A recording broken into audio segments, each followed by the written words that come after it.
Good afternoon and welcome to our monthly webinar for the Cultural Heritage Society.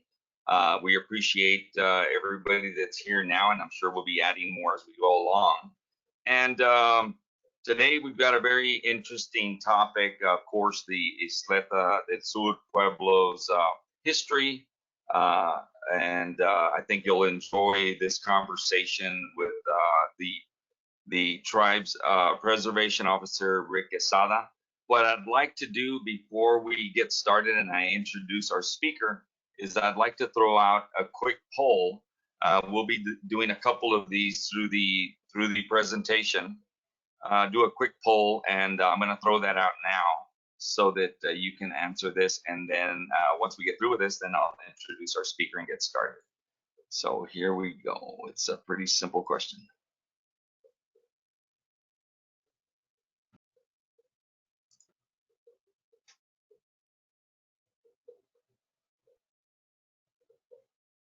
Hope everybody's awake out there.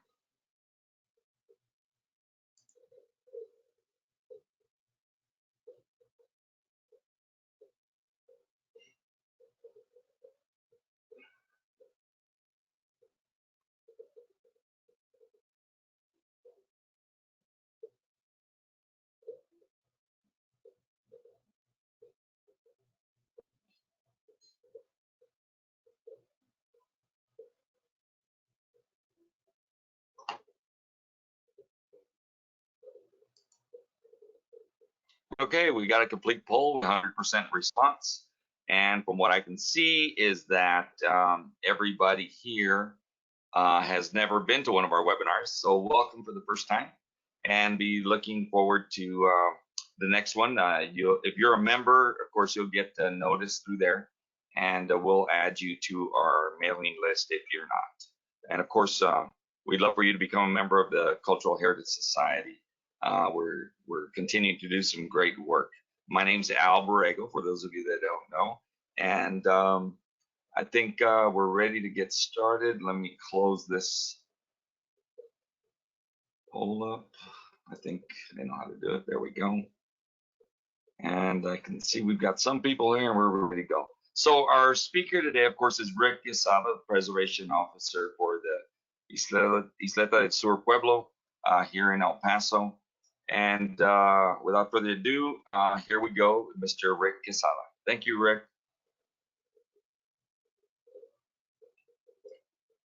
He jumped off the screen there for a second. There he is.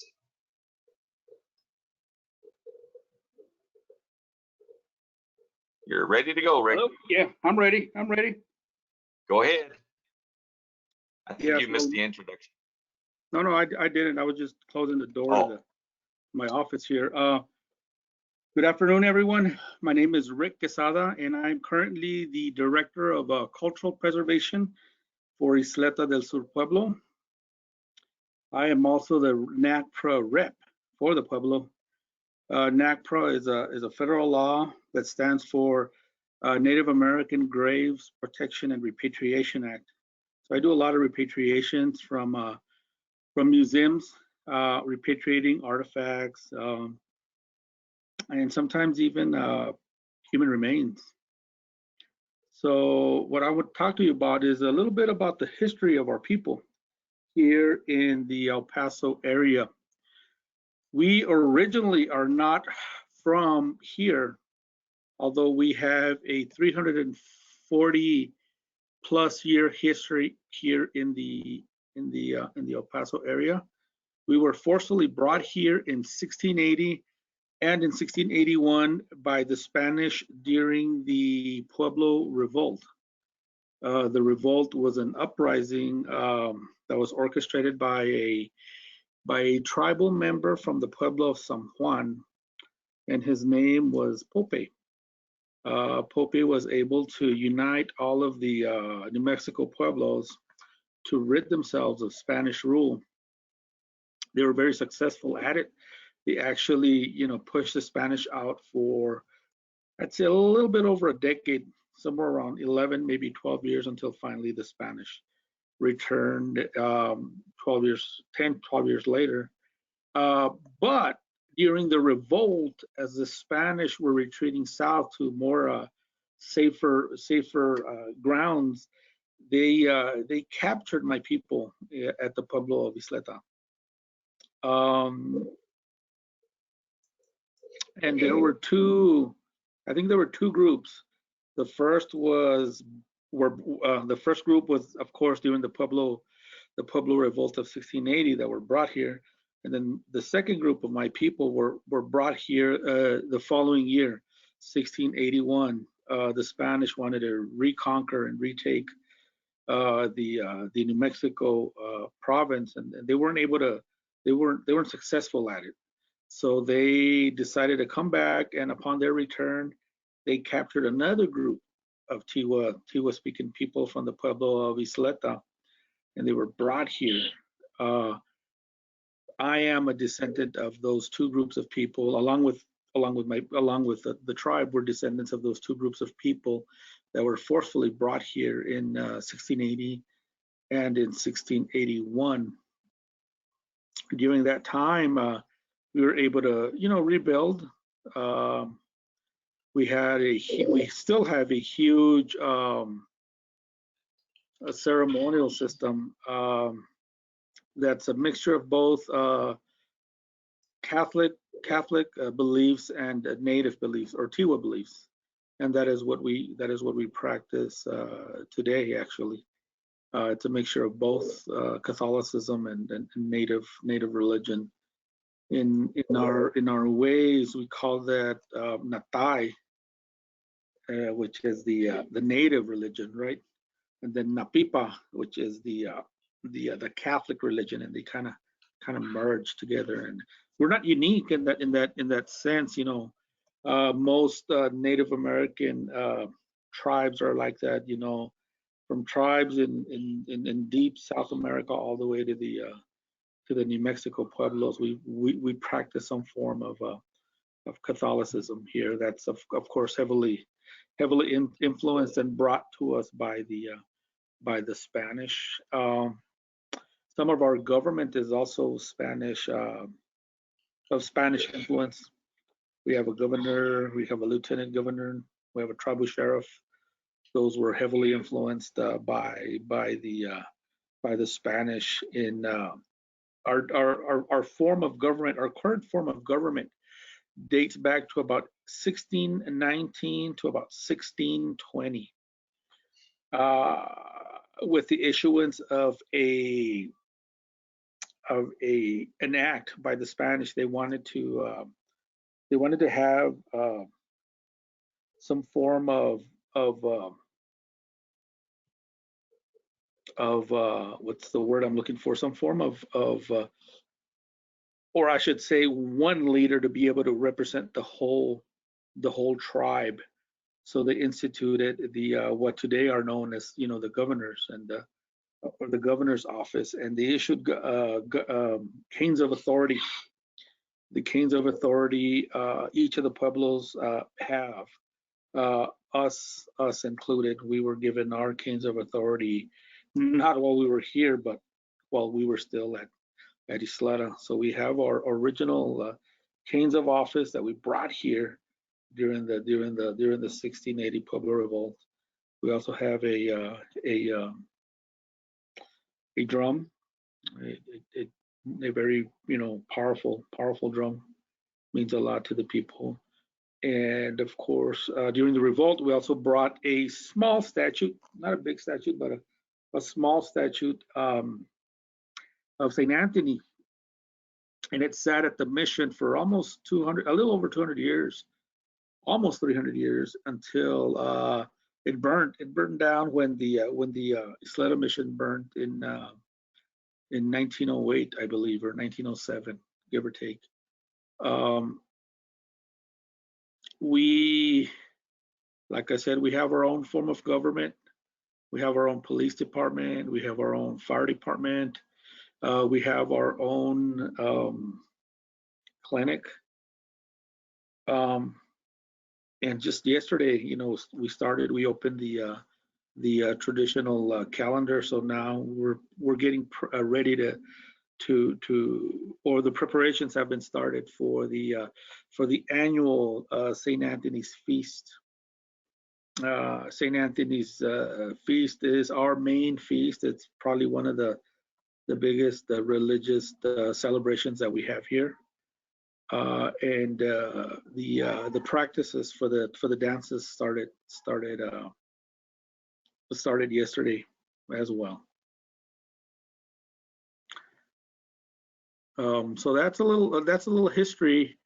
I'm willing to entertain any questions that you might have, or any just anything, if anybody has any questions.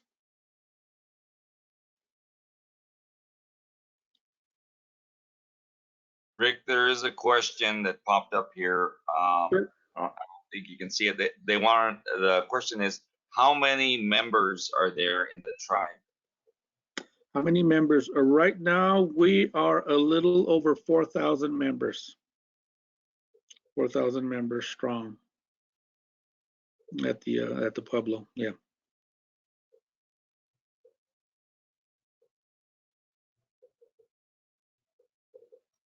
Let's see if anything else pops up.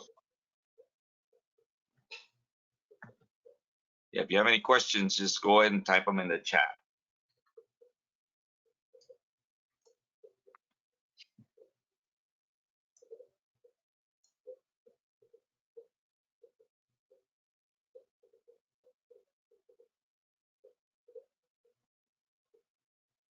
Nothing yet, Rick? Nothing yet. All right, great. Well, there's a couple of books out there. They were written in actually in the 1930s or 40s, I believe. There's a book by a guy by the name of Charles Wilson Hackett. And Charles Wilson Hackett was a professor of Latin American studies. I think he was stationed in UT Austin. He was fluent in Spanish. He could read and write perfect Spanish. And on a trip down in Mexico City, he was given permission to go into the National Archives up there. And as he was doing, his research, he came upon the original military manuscript of Don Antonio de Otermin, I believe. Otermin was the governor during the 1680 Pueblo revolt, and in there he writes everything that happened leading up to the revolt, everything that happened during the revolt, and everything that happened after the revolt. And what Hackett did was he was able to translate that military manuscript of the 1680 Pueblo revolt from Spanish to English, and it was published in the 40s, I believe. And that is a very, very, very good source for I mean, I use it as a historian. I've been writing about the revolt. I mean, and that gives a good account as to what happened and how we were brought here and how we were forcefully brought here, actually. So that's a very, very, very good book on the 1680 Pueblo revolt as it concerns the revolt itself, but also has a lot of history on our Pueblo as well. You have another question, Rick? Yeah. Actually, two more. The first one is, how many Pueblo people were relocated to Isleta del Sur, and do you maintain relationships with the Isleta Pueblo in New Mexico? Okay. There were a little over 500 people that were no more than that. Yeah, a little over 500 people during the siege itself of 1680. I think there was a head count of about 317 tribal members from Isleta. And then during Otermin's failed reconquest of the province of New Mexico. The following year, in 1681, he retreated back to El Paso, and I think the head count there was 385. Yeah, and all of us are we're the descendants of those two groups of people that were brought here in 1680. The other half of the question, do we have a relationship with the Pueblo of New Mexico? Yes, we do. In fact, the Pueblo of New Mexico was very instrumental in helping us to get first and foremost to get state recognized, which we got state recognition in the late 1960s, and then finally federal recognition in 1987. It was basically done through a ceremony. We had to prove that we came from that area, that we were, we're cousins, right? We're related. And there was a ceremony that was conducted by both councils back in the 60s and also back in the 80s. And the Pueblo of Isleta was able to, or was very willing to help us out. They drafted a resolution, and they eventually, assisted the Pueblo in our recognition efforts. Today we have a good relationship with them. In fact, we host meetings up there. There's two groups of councils, or actually there's three groups of councils, and we sit on two of them. The first one is called the All Indian Pueblo Council, where all of the governors have a seat at the table. Our governor is included in there. And then there are 19 pueblos in New Mexico, or 8, I think it was, 19.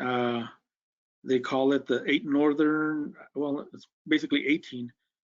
8 Northern, and we're not part of the 8 Northern. Those are the tribes that are north of Santa Fe, but we belong to the 10 Southern, which is, all the tribes that are south of current day Santa Fe. We do have a good relationship with all the pueblos, but most importantly, we have a good relationship with the Pueblo of Isleta. And what really solidifies the relationship is, of course, the language. The language is very important. We speak Southern Tiwa. There's only three of us that speak Southern Tiwa, which is us, the Pueblo of Isleta, and the Pueblo of Sandia. Another question for you. It says, in September 1681, was that the first or the second group brought to this area? I think that was the second group. Okay. And then we've got a couple more questions. Did the records show the names of the Pueblo people, and were any of the Pueblo women married to Spanish men? Referring back to Hackett, I know the war captain is named, the governor is named, some traditional leaders, but I don't think there was just like a head count, but I don't think there was a name and a name or family that were named there, unless I might be mistaken. But in Hackett's, I didn't see that. All I see is governor, lieutenant governor, and warriors, or women or children. It's not that specific. The other question what was the other part of the question? Were any of the Pueblo women married to Spanish men? At that time, I couldn't answer that.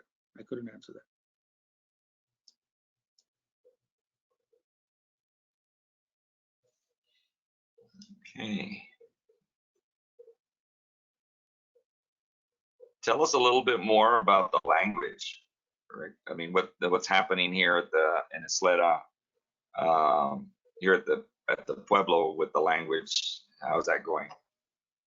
It's going great. It's going great. We have, although we got kind of sidestep. I guess everybody did, right, with the COVID. But in the Pueblo itself, we have two courses that we offer only open to tribal members. The first one is called An Introduction to Southern Tiwa, which is the one that I teach. We teach them how to meet and greet each other in Tiwa. We teach them how to introduce themselves in Tiwa. And the most important thing is we teach them how to pray in our language. And it's just an introduction. I teach them nouns, verbs, simple sentences, sentence structure, and then kids or adults or sometimes even elders, they usually take my class 3 or 4 times. And then once they're done with my class, then they go to the second class, which is an intermediate Southern Tiwa, and that is taught by Richard Hernandez. And there you go into reading and writing Tiwa. We are, I think, the only Southern Tiwa speaking Pueblo that we're currently developing a reading and writing format for Southern Tiwa. So we offer 2 classes, and we've done dictionaries. We've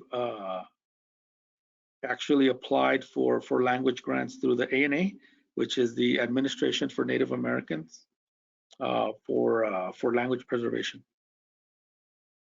And it's making a comeback. It's really making a comeback, especially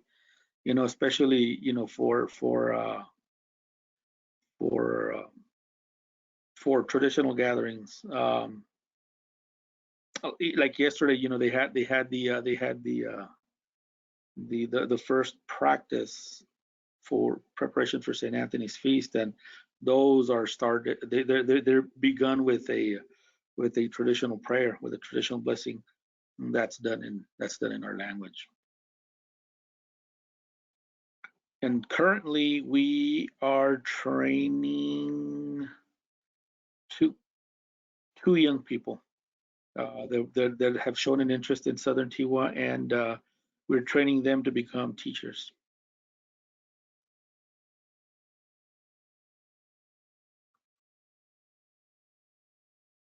But like any Native American languages, I mean, Native American languages are highly endangered languages. So it's up to the community itself. It's up to people that, for the love of our language, just go up there and just help. It's usually volunteer.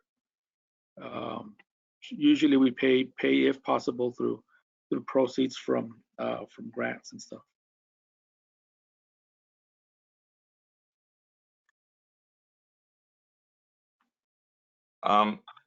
There's another question here. Mhm. Where is it? Oh, here it is.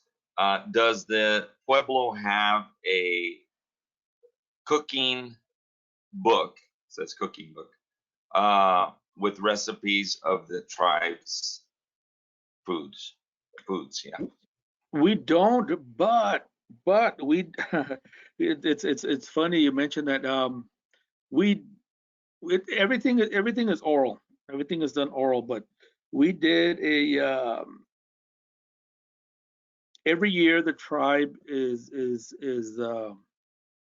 commits itself to writing a year-end report of all of the programs that we administer, and and we give them out to the funding agencies, to kind of justify what we're doing. And we always give it a Tiwa twist to it. And the one that we did in 2019 is it was on the traditional foods, and we do have a recipe for it. I think there are six or eight, I can't remember, recipes out there in that book. So if you can get a hold of it, It's the 2019 Isleta del Sur Pueblo year-end report. You'll find 6-8 recipes there, and they go from the Indian bread, from the red chili stew we make for feast, um, bizcochos that we make in the ovens as well, and then calabacitas, how we make our calabazas here. The use of verdolagas with beans, and the traditional sopa de pan, which we make out of Indian bread. So that's the closest that we have to a recipe book, is a 2019 year-end report.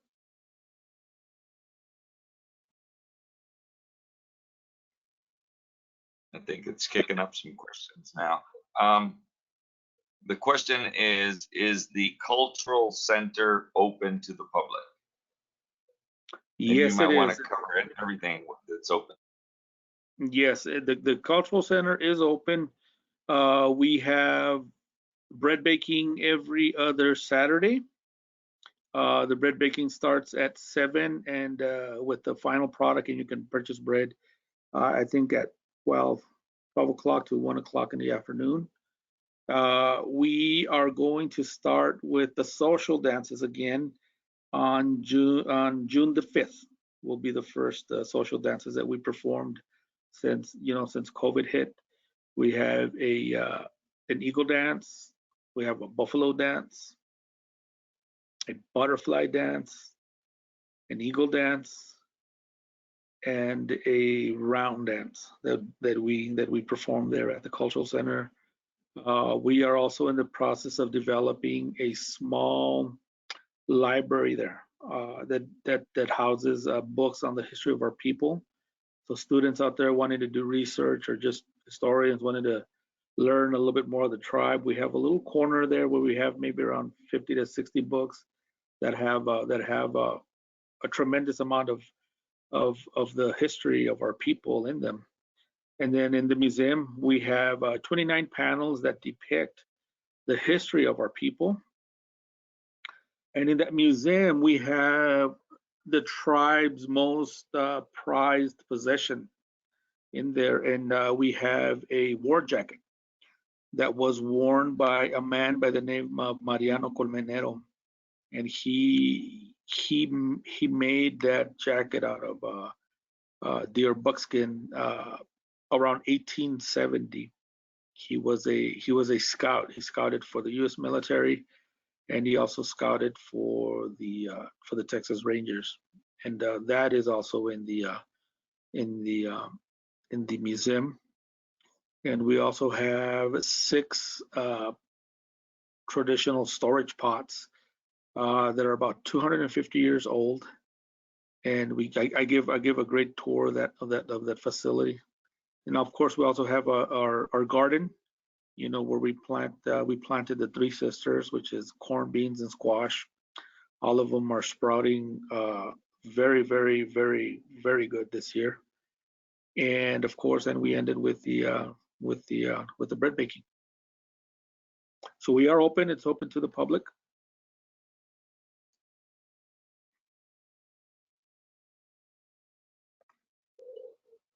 And of course, the casino is open. That is correct. The casino is open. That's my favorite place. If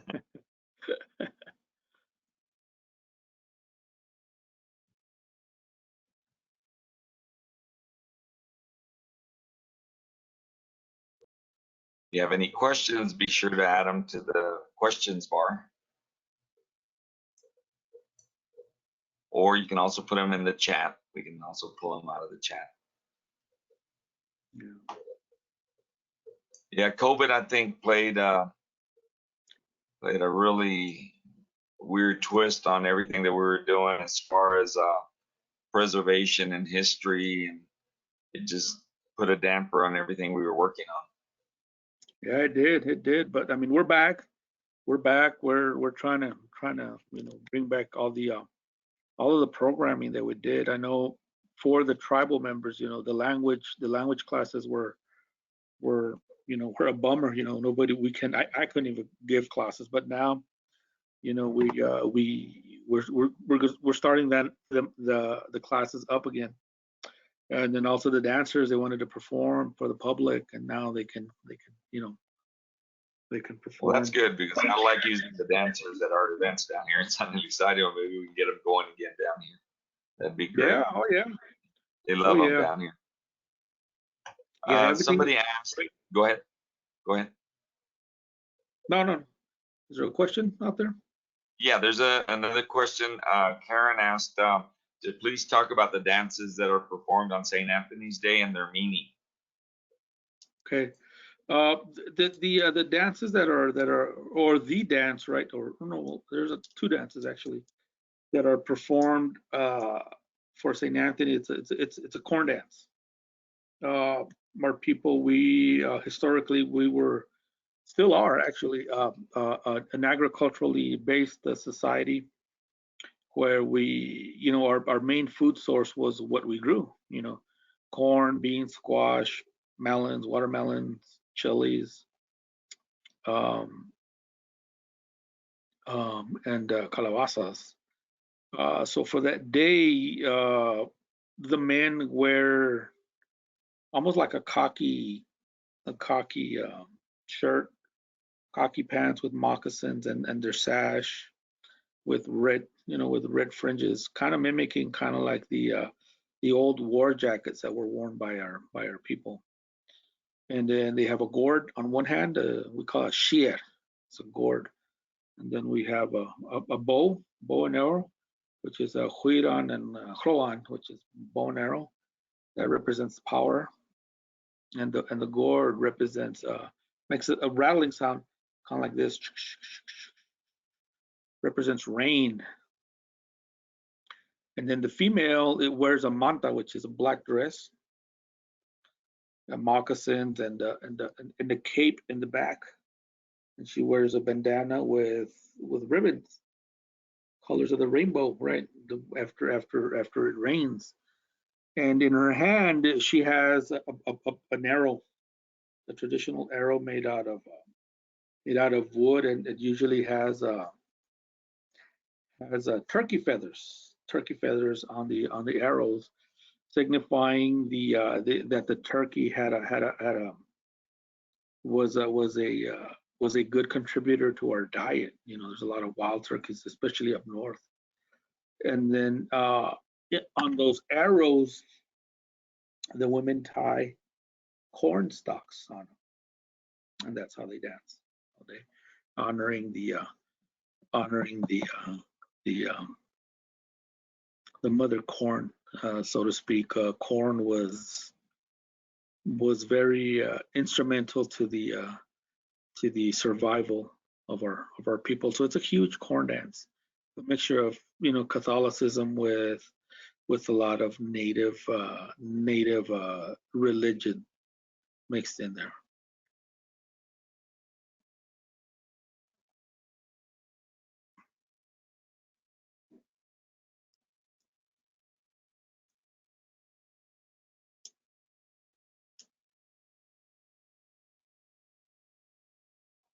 And the feast day is held. The main feast day is on June the 13th. I think this year they're going to have it like very small scale because it's still we're still in this pandemic, but just it's going to be very small scale feast day. Hopefully we can get back to doing regular feast days. Hopefully in a couple of years. That's great. I'm going to go ahead and throw another poll out there real quick. Here you go.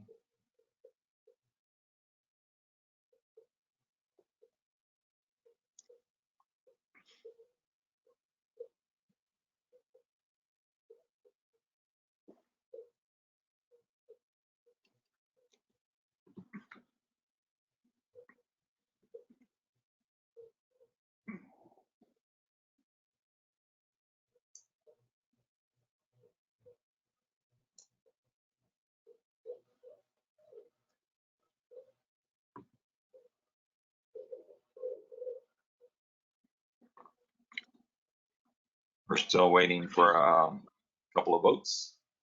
Okay.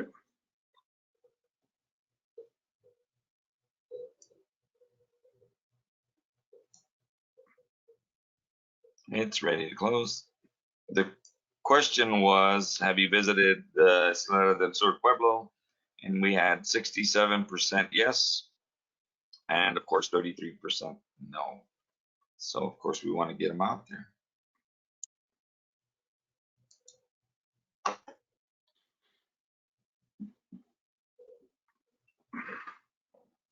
Let me look and see if there's any other questions out here. Yep. Well, let's do this one. Karen asked another question. How important are Waco tanks to the history of the Isleta people? And was there trading, and with whom? Oh, the Hueco Mountains are very, very important to our people. They were a good source of medicinal plant gathering. We consider them. I mean, we have shrines up there where there's praying done up there, and also there's a lot of good hunting. You know, there's a lot of mule deer and a lot of antelope up there. So we traded with Anglos in the area, with Mexican people, Comanches, the Apaches. We were enemies with the Apaches, so I mean it was an uneasy trade if we traded with them. But I'm assuming we would trade with them. But mostly importantly, they were our favorite hunting grounds up there. And every time we do a hunt, you know, we give thanks to the Creator in our own way, and so they played a significant religious role, and also they were favored because of the you know, of the natural resources that are up there. You know, you got water in the tanks, you got medicinal plants, and then you got an abundance of deer and antelope and rabbits up there. So they played a huge role. They still play a huge role. In fact, the tribe owns a lot of property that surrounds the Hueco tanks area. My uncles and my grandparents used to. I mean, all of the elders hunted in that area before it became a state park.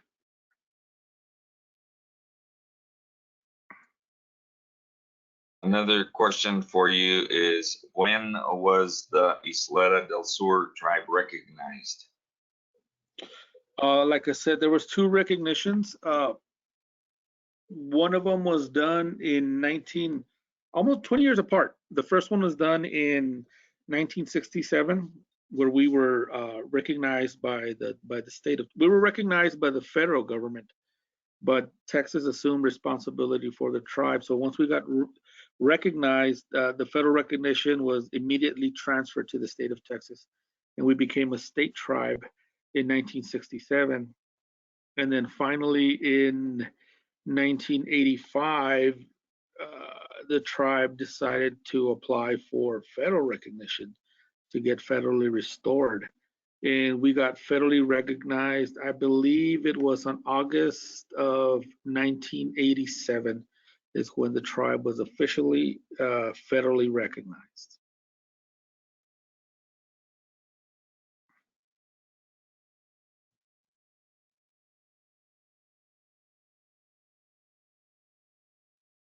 Thank you, Rick.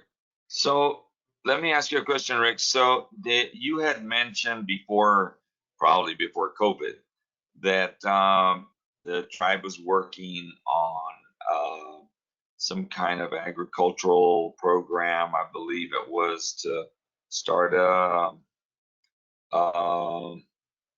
nursery or some of that sort. Is that still going on? Yes, that's going on. In fact, we're planting corn. In fact, my uncle, they started planting the corn last week. So my department, I think we have a little over an acre that was actually donated to my department.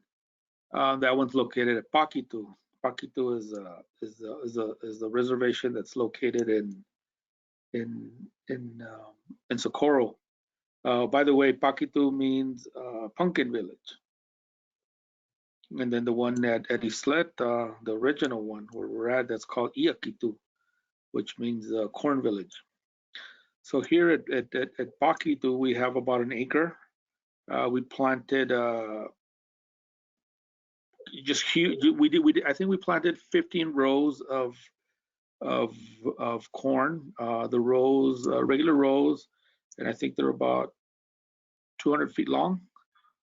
And then finally, we have some raised beds, and on the raised beds, we planted chili, tomatoes, melons, watermelons, calabacitas, and then we have a fruit orchard where we have pecans, apples, pears. What's the other one? Peaches and pomegranates. And I know water is scarce here, so what the tribe did, we got a grant early, I think it was like early 2005, maybe 2004, and we were able to install a 150-foot deep well, and we hit the nail right in the head. The water is excellent. Is excellent.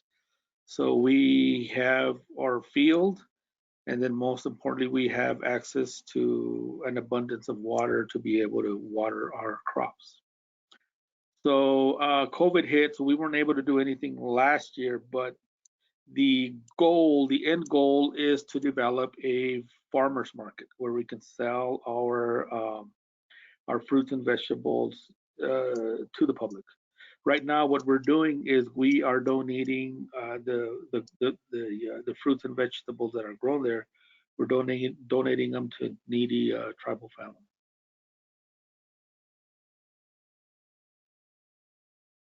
That's great. Good to hear that project's going along. That's good. Yeah, I am.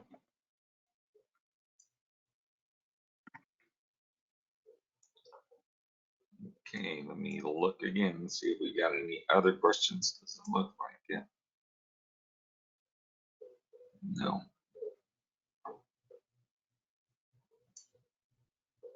All right. Well, let me.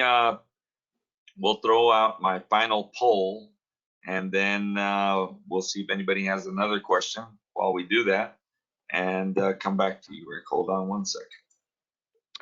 Sounds good.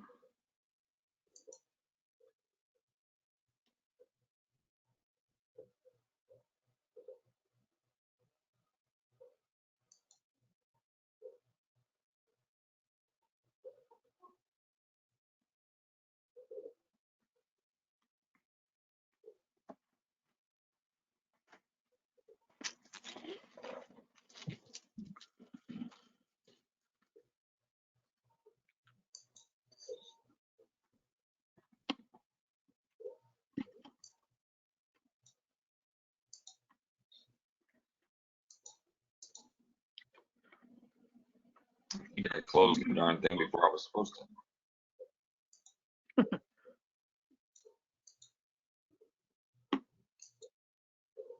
Yep, I think I did.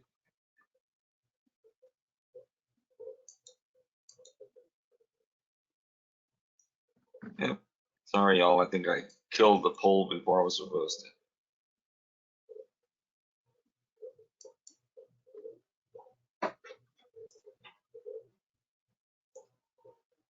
We do have another question. Is let's see, is the Isleta considered a patriarchal or matriarchal society? It's considered a matriarchal society.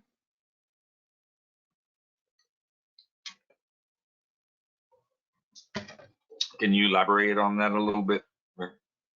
Sure. Although the men control all the ceremonies, the religious ceremonies, the females are the actual owners of the properties. And in ancient times, and including up to these times, the youngest female of the family is usually the one who inherits everything, due to the fact that females outlive males. That's just nature.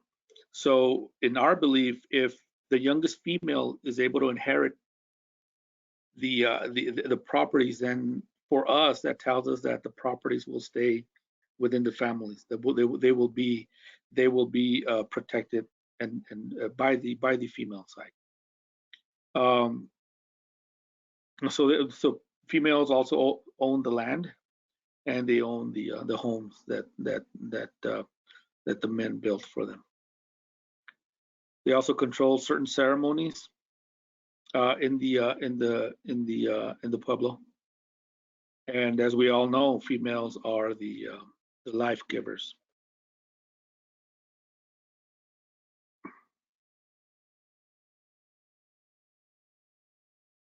I like that question. Mm-hmm. All right. Well, I guess we've gotten to the end of the presentation. I appreciate having Mr. Quezada come in and speak to us about the tribe. It's always a great subject for us here, especially for me.